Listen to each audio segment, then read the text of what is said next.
جب شریعت 10 سال کے بھائی کو اجازت نہیں دیتی کہ وہ بہن کے ساتھ لیٹ سکے، بہن کے کندھے کے ساتھ کندھا ملا کے بیٹھ سکے، اے اسلام کی مقدس شہزادی ذرا سوچ، جب 10 سال کا بھائی بہن کے ساتھ نہیں بیٹھ سکتا تو تجھے محلے دار کے موٹر سائیکل پہ بیٹھ کے 20 سالہ نوجوان کے ساتھ شہر جانے کی اجازت کس نے دی ہے؟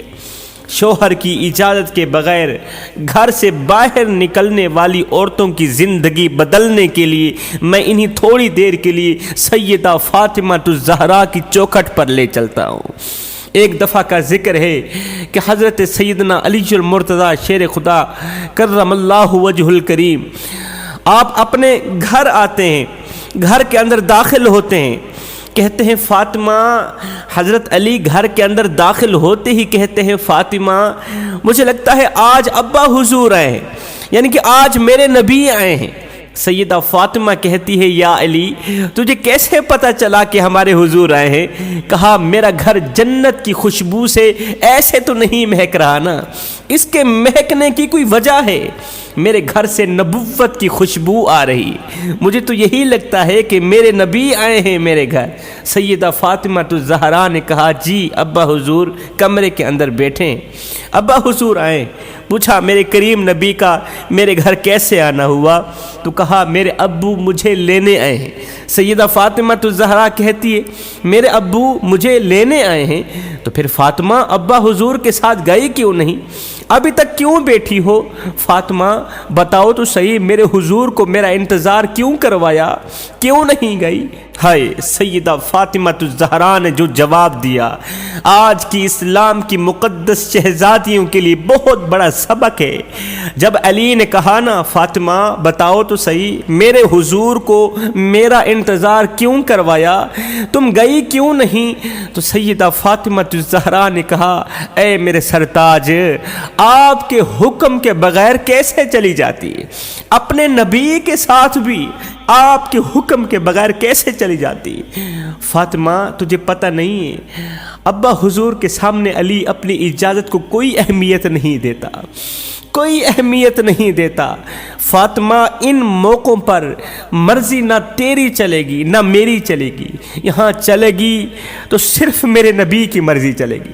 سیدہ فاطمہ الزہرا نے کہا یا علی بات اجازت کی نہیں ہے اور بات مرضی کی بھی نہیں، رب ذوالجلال کی عزت کی قسم آج اگر میں آپ کی اجازت کے بغیر گھر سے چلی جاتی تو قیامت کی صبح تک میرے باپ کے مبارک نام پر لوگوں کی انگلیاں اٹھ جاتی کہ نبی کی بیٹی شوہر کی اجازت کے بغیر گھر سے نکلی تھی، نبی کی بیٹی شوہر کی اجازت کے بغیر باپ کے ساتھ چلی گئی تھی۔ اگر میرا یہ پیغام کوئی بہن سن رہی ہو تو خدا را میری بہنوں، شوہر کی نافرمانی کرنے سے پہلے، شوہر سے لڑنے سے پہلے، شوہر کی اجازت کے بغیر گھر سے باہر نکلنے سے پہلے سوچ لینا کہ تیرے ایک غلط قدم اٹھانے کی وجہ سے تیرے بوڑھے باپ کے بالوں کی سفیدی رل جائے گی۔ شوہر کے سامنے زور زور سے بولو گی، زور زور سے چیخو گی، چلاؤ گی تو محلے والے کہیں گے دیکھو فلاں کی بیٹی نے کس طرح تماشا لگا رکھا ہے، فلاں کی بیٹی نے کس طرح کا ڈرامہ بنایا ہوا ہے، تماشا لگایا ہوا ہے۔ قسم خدا کی تیرے بوڑھے باپ کی عزت والی پگڑی خاک میں مل جائے گی۔ خدا را میری بہنوں، روکھا سوکھا کھا کے گزارا کر لیا کرو، چار پائی نہیں ہے تو زمین پر لیٹ کے گزارا کر لیا کرو۔ اللہ کی عزت کی قسم آج سسرال میں بوڑھے باپ کی عزت بچا لے، کل قیامت کے دن میدان محشر میں اللہ تیری عزت بچائے گا۔ اللہ تعالیٰ پھر کبھی بھی تجھے کسی کی ہوس کا نشانہ نہیں بننے دے گا۔ اللہ تعالیٰ فرشتے بھیج کر تیری عزت اور آبرو کی حفاظت فرمائے گا۔ جب ایک بیٹی کے پاس کائنات کا نبی آئے لینے کے لیے تو پھر بھی وہ شوہر کی اجازت کے بغیر گھر سے باہر نہ نکلے، اتنی بڑی شخصیت کی بیٹی ہونے کے باوجود بھی شوہر کی فرما برداری اور شوہر کے حقوق کا اس قدر خیال رکھے، تو مجھے بتاؤ ایسی گود میں امام حسین نہ آتے تو اور کون آتا، جس کی زندگی میں کوئی بھی نماز نہیں چھوٹی، ایسی گود میں وہ زینب نہ آتی تو اور کون آتا۔ میں کہاں سے لاؤں وہ لال جو فاطمہ کی گود میں آیا تھا۔ پھر سیدہ فاطمہ الزہرا نے اسے اپنے سینے سے لگایا اور سینے سے لگا کر بیٹے کو دودھ پلا کے مسکراتے ہوئے قرآن سنایا اور دل کی دنیا میں کہا، او میرے جگر، اس قرآن کی کیا قیمت ادا کرو گے، اس مسکرانے کی کیا قیمت ادا کرو گے، اس گود کی کیا قیمت لگاؤ گے جس گود میں تم لیٹے ہو، جو قرآن تمہیں سنا رہی ہوں، اس قرآن کی کیا قیمت ادا کرو گے۔ ہائے، حضرت حسین نے مسکرا کے ماں کی طرف دیکھا، کہا، اماں تو نے تو مجھے صرف گودی کے اندر قرآن سنایا ہے، انشاءاللہ میں کل کربلا کے میدان میں تجھے نیزے کی نوک پر چڑھ کر قرآن نہ سناؤں، مجھے نواسہ رسول بھی نہ کہنا۔ خدا را میرے بھائیوں، اپنے بچوں کو تھوڑا سا قرآن پڑھا دو، اپنے بچوں کو تھوڑی سی قرآنی تعلیمات بھی سکھا دو۔ میرے کریم نبی نے فرمایا، سب سے بہترین انسان، دنیا کا سب سے بہترین انسان وہ ہے جو خود بھی قرآن پڑھتا ہے اور دوسروں کو بھی پڑھاتا ہے، خود بھی قرآن سیکھے اور دوسروں کو بھی سکھائے۔ باقی نہیں، اپنے بچوں کو سورہ فاتحہ ہی یاد کروا دو اور ساتھ میں گھر والوں کو وصیت بھی کر دو کہ جب میرا انتقال ہو جائے، جب میں مر جاؤں تو میرے کسی بچے کی انگلی پکڑ کر قبرستان لے آنا، میرے بچے کو میری قبر پر کھڑا کر کے سورہ فاتحہ پڑھوا دینا، میرے بچے کو کہنا کہ میری قبر کے سرہانے کھڑے ہو کر اپنے ننھے ننھے ہاتھ اٹھا کر اللہ سے دعا کرے، جب میرا بچہ میری قبر پر کھڑا ہو کر الحمدللہ رب العالمین الرحمن الرحیم پڑھے گا، میرے اللہ کو رحمان رحیم کہے گا، اللہ تعالیٰ اپنے بھیجے گئے فرشتوں کو واپس بلا لے گا۔ جب میرا بچہ میرے رب کو رحمان رحیم کہے گا نا، تو اللہ تعالیٰ اپنے بھیجے گئے فرشتوں کو واپس بلائے گا۔ فرشتے اللہ کی پاک بارگاہ میں عرض کریں گے، یا اللہ وہ تو بڑا گنہگار ہے۔ اللہ فرمائے گا، فرشتوں تم قبر کے اندر کا منظر دیکھ رہے ہو، تم قبر کے اندر کا منظر دیکھ رہے ہو، میں قبر کے اوپر کا منظر دیکھ رہا ہوں۔ فرشتوں کیا تم نے نہیں دیکھا کہ اس مرنے والے کا چھوٹا سا بچہ باپ کی قبر کے سرہانے کھڑے ہو کر اپنی توتلی زبان سے مجھے رحمان اور رحیم کہہ رہا تھا۔ اس مرنے والے کا چھوٹا سا بچہ باپ کی قبر کے سرہانے کھڑے ہو کر اپنی توتلی زبان سے، توتلے لہجے سے مجھے رحمان اور رحیم کہہ رہا ہے۔ میں اپنے بارے میں اس بچے کے منہ سے رحمان رحیم سن کے اس کے باپ کو عذاب دوں، یہ میری رحمت گوارا ہی نہیں کرتی ہے۔ بچہ مجھے رحمان رحیم کہے اور میں اس کے باپ کو اس قدر عذاب میں ڈالوں، یہ میری رحمت گوارا ہی نہیں کرتی۔ ہائے، صبح کا وقت تھا، حضرت علی رضی اللہ تعالیٰ عنہ فجر کی نماز پڑھ کے گھر آئے، دروازہ کھٹکایا، اندر سے آواز آئی، کون؟ حضرت علی نے کہا، فاطمہ میں ہوں، دروازہ کھولو۔ اندر آئے، دیکھا سیدہ فاطمہ الزہرا چکی چلا رہی تھی، ادھر آٹا گوندا جا رہا ہے۔ پوچھا، فاطمہ ایک وقت میں دو کام، کپڑے بھی دھل رہے ہیں، گھر میں جھاڑو بھی لگا رہی ہو، آٹا بھی گوندا جا رہا ہے، چکی بھی چل رہی ہے۔ پوچھا، فاطمہ خیر تو ہے، سارے کام ایک ہی وقت میں کیوں کر رہی ہو؟ تو کہا، اے علی میرے پاس وقت بڑا کم ہے۔ حضرت علی نے سیدہ کا ہاتھ پکڑا، اٹھا کے بستر پر لے گئے، کہا لیٹ جاؤ، ساری رات مصلی پہ بیٹھی رہی ہو، ساری رات عبادت کرتی رہی ہو۔ پھر پوچھا، خیر تو ہے، وقت کیوں کم ہے؟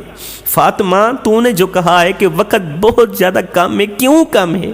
کہا، اے علی فجر کی نماز پڑھ کے بیٹھی ہی تھی، اللہ اللہ کر رہی تھی، بیٹھے بیٹھے اچانک میری آنکھ لگ گئی، مجھے خواب میں میرے ابا حضور کی زیارت ہوئی، خواب کی دنیا میں میں نے دیکھا کہ میرا باپ میرے گھر آیا ہے، کبھی کمرے میں، کبھی صحن میں، کبھی یہاں دیکھ رہے ہیں، کبھی وہاں دیکھ رہے ہیں۔ اچانک میں اپنے ابا کے سامنے آ جاتی ہوں، خواب کی دنیا میں اچانک میں اپنے ابا حضور کے سامنے آ جاتی ہوں۔ میرے ابا مجھے سینے سے لگا کر زاروں قطار رونے لگتے ہیں۔ میرے ابا مجھے سینے سے لگا کر زاروں قطار رونے لگے۔ میں نے اپنے باپ سے پوچھا، ابا کیا بات ہے، کیوں رو رہے ہو؟ فرمایا، بیٹی تیرا باپ تجھے لینے کے لیے آیا ہے، تیرا باپ تجھے تیرے بچوں سے جدا کرنے کے لیے آیا ہے۔ میری فاطمہ بتا تو صحیح، آج تو نے روزہ کس چیز سے رکھا؟ میں نے کہا، ابا کھجور کے دانے اور پانی کے گھونٹ سے رکھا۔ ہائے کونین کے والی، میرے باپ نے مجھے سینے سے لگا کے کہا، بیٹی آج تو نے روزہ علی کے دسترخوان پہ رکھا ہے، افطاری نبی کے دسترخوان پہ کرو گی۔ روزہ علی کے دسترخوان پہ رکھا، افطاری نبی کے دسترخوان پر کرو گی۔ سیدہ فاطمہ الزہرا نے کہا، اے علی میں کپڑے دھو کے اور کھانا پکا کے اس دنیا سے جا رہی ہوں تاکہ میرے بعد آپ کو کوئی تکلیف نہ ہو۔ اتنے میں حضرت حسن و حسین بھی آ گئے۔ دونوں کے درمیان یہ بات چیت چل رہی تھی کہ میرے ابا مجھے بلانے کے لیے آئے ہیں، میں آج اس دنیا فانی سے رخصت ہو جاؤں۔ اتنے میں حضرت حسن و حسین بھی آ گئے۔ بچوں کو دیکھتے ہوئے حضرت علی نے کہا، فاطمہ ابھی تو بچے بھی چھوٹے ہیں، ابھی تو بچے چھوٹے ہیں، تو نے تو کچھ دیکھا ہی نہیں، مجھے اور میرے بچوں کو یوں تنہا اکیلا چھوڑ کے مت جاؤ، میرے بچوں کو یوں تنہا اکیلا چھوڑ کے مت جاؤ۔ میاں بیوی ایک گاڑی کے دو پہیے ہوتے ہیں، خدا کے واسطے اگر ہوا کا تناسب اونچا نیچا ہو تو گاڑی لڑکھڑانے لگے گی، پھر گاڑی نہیں چلتی، تمہارے جانے کے بعد میری گھر کی رونقیں زائل ہو جائیں گی۔ اس کے بعد سیدہ فاطمہ الزہرا نے حضرت علی سے مخاطب ہوتے ہوئے کہا، میں اگر آپ سے کچھ مانگوں تو کیا آپ دو گے؟ کہا، میری 3 وصیتیں ہیں۔ حضرت سیدہ فاطمہ الزہرا نے موت کے وقت کہا، میری 3 وصیتیں ہیں۔ پہلے یہ کہ یا علی آپ کو اجازت ہے کہ میرے مرنے کے بعد آپ جس نیک عورت سے چاہیں شادی کر سکتے ہیں۔ میری دوسری وصیت یہ ہے کہ 29 دن اپنی بیوی کے پاس گزارنا، ایک رات ان بچوں کے پاس ضرور گزارنا، میرے حسن و حسین کے پاس ضرور گزارنا۔ میرے بچے بڑے چھوٹے ہیں، معصوم ہیں، جب تک یہ چھوٹے ہیں انہیں باپ اور ماں کا پیار دینا، جب تک میرے بچے چھوٹے ہیں انہیں ماں اور باپ کا پیار ضرور دینا، اور جب یہ بڑے ہو جائیں گے پھر انہیں اللہ کے سپرد کر دینا، یہ جانے ان کا رب جانے۔ جب حسن و حسین نے ماں کی یہ باتیں سنی تو پوچھنے لگے، ابا ہماری ماں کہاں جا رہی؟ ماں نے بچوں کی آنکھوں سے آنسو صاف کرتے ہوئے کہا، جاؤ شہزادو، نانے کے روزے پر اپنا اور میرا سلام عرض کر کے آؤ، جاؤ نا نانے کے روزے پر اپنا اور میرا سلام عرض کر کے آؤ۔ حسن و حسین جیسے ہی گھر سے باہر نکلے تو فوراً ہی روتے ہوئے واپس آ گئے۔ ماں نے پوچھا، بچوں گئے بھی ہو اور واپس بھی آ گئے ہو، نانے کے روزے پر نہیں گئے، نانے کی زیارت کرنے کو نہیں گئے؟ بچوں نے کہا، اماں جب ہم نے نانے کے روزے پر سلام کیا تو روزے کے اندر سے آواز آئی، روزہ انور سے آواز آئی، اے شہزادو جلدی سے اپنی مما جان کے پاس چلے جاؤ، کیونکہ آج کے بعد روزہ تو تمہیں مل جائے گا لیکن ماں کا چہرہ کبھی نظر نہیں آئے گا، جلدی سے جاؤ ماں کو دیکھ لو، ماں کی زیارت کر لو، کیونکہ آج کے بعد روزہ تو تمہیں مل جائے گا لیکن ماں کا چہرہ کبھی نظر نہیں آئے گا۔ حضرت علی کو تیسری نصیحت بیان کی، روتے ہوئے کہا، یا علی اللہ رسول کی رضا کے لیے میری خدمت میں کوئی کمی رہ گئی ہو تو مجھے معاف کر دینا۔ حضرت علی نے جب فاطمہ کی یہ بات سنی تو پھوٹ پھوٹ کر رونے لگے، رو کر کہنے لگے، فاطمہ یہی بات میں نے تیرے سے کرنی ہے کہ جب اپنے باپ کے ساتھ حوض کوثر پر کھڑی ہونا، قیامت کے دن جب اپنے باپ کے ساتھ حوض کوثر پر کھڑی ہونا تو مجھے آتا دیکھ کر اپنے باپ کو یہ نہ کہنا کہ یہ وہی آ رہا ہے جس کے گھر میں جانے کے بعد ایک مرتبہ بھی میں نے پیٹ بھر کر کھانا نہیں کھایا۔